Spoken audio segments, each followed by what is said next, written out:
না, আমি form fill up করিনি। আমি ফর্ম ফিল আপ করবো না যতক্ষণ না রাজ্যের সমস্ত মানুষ ফর্ম ফিল আপ করছেন। আমি করিনি form fill up. Quiz contest, কে বলেছিলেন এই কথা? হ্যাঁ ঠিক, মমতা বন্দ্যোপাধ্যায় বলেছিলেন।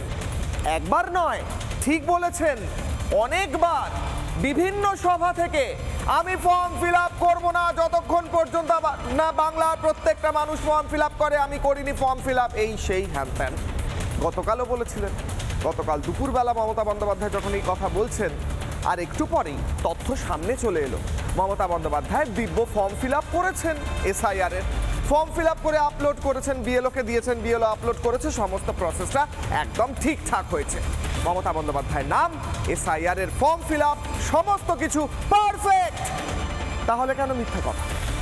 মিথ্যে কথা নয়, মানুষ বলেন ভয় পেয়ে গেলে, নয়তো অভ্যাসে দাঁড়িয়ে গেলে, নয়তো কিছু এমন পাওয়ার ক্ষেত্রে যেটা সাধারণত পাবেন না মিথ্যে না বললে। মমতা বন্দ্যোপাধ্যায় কোনটা এর মধ্যে চয়ন করবেন নিজের মিথ্যাচারের জন্য, প্রশ্ন করছে বিজেপি। বিজেপি বলছে মমতা মিথ্যাচার করছেন কারণ তিনি হেরে যাওয়ার ভয় পাচ্ছেন।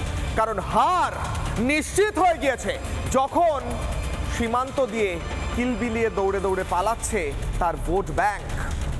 কিশলয়ের অগ্নিবাণে প্রথমেই আজকের বিশেষ প্রতিবেদন, তারপর হাই ভোল্টেজ ডিবেট। দেখুন। আমি এখনো ফর্ম ফিল আপ করিনি, প্রমাণ করতে হবে আমি নাগরিক কিনা। মাথায় নাকে খোঁজ দেওয়া ভালো এর থেকে।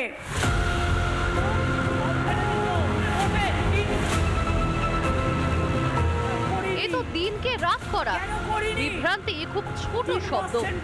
এ তো সরাসরি মিথ্যাচার। স্পষ্ট দেখা যাচ্ছে ফর্ম জমা পড়ে গিয়েছে, অথচ মঞ্চে চলছে অন্য খেলা। আমি এখনো ফর্ম ফিল আপ করিনি। এখানেই শেষ নয়, মমতা বন্দ্যোপাধ্যায়ের কথা মানলে তিনি নাকি ম্যাজিকও জানেন।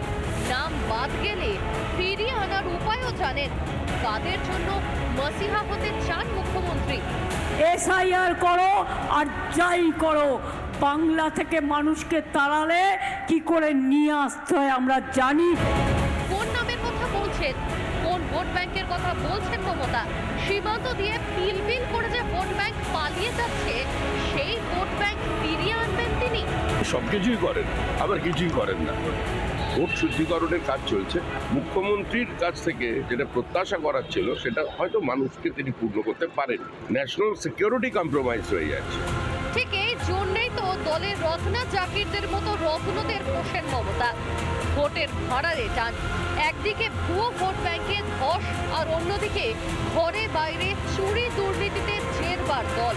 সব মিলিয়ে মানুষ যে পাশ থেকে সরে গিয়েছে তা কি তবে টের পেয়েছেন মমতা বন্দ্যোপাধ্যায়? তাই কি মরিয়া হয়ে মিথ্যের আশ্রয়, মিথ্যের ভিতে 26-এর লড়াই লড়বেন মমতা? রিপাবলিক বাংলা। নানা ধরনের কন্টেন্ট দেখার জন্য লাইক করুন, শেয়ার করুন আমাদের ফেসবুক পেজ, সাবস্ক্রাইব করুন আমাদের ইউটিউব চ্যানেল। পাশাপাশি অন্যান্য ব্রেকিং নিউজের জন্য অবশ্যই চোখ রাখুন রিপাবলিক বাংলায়।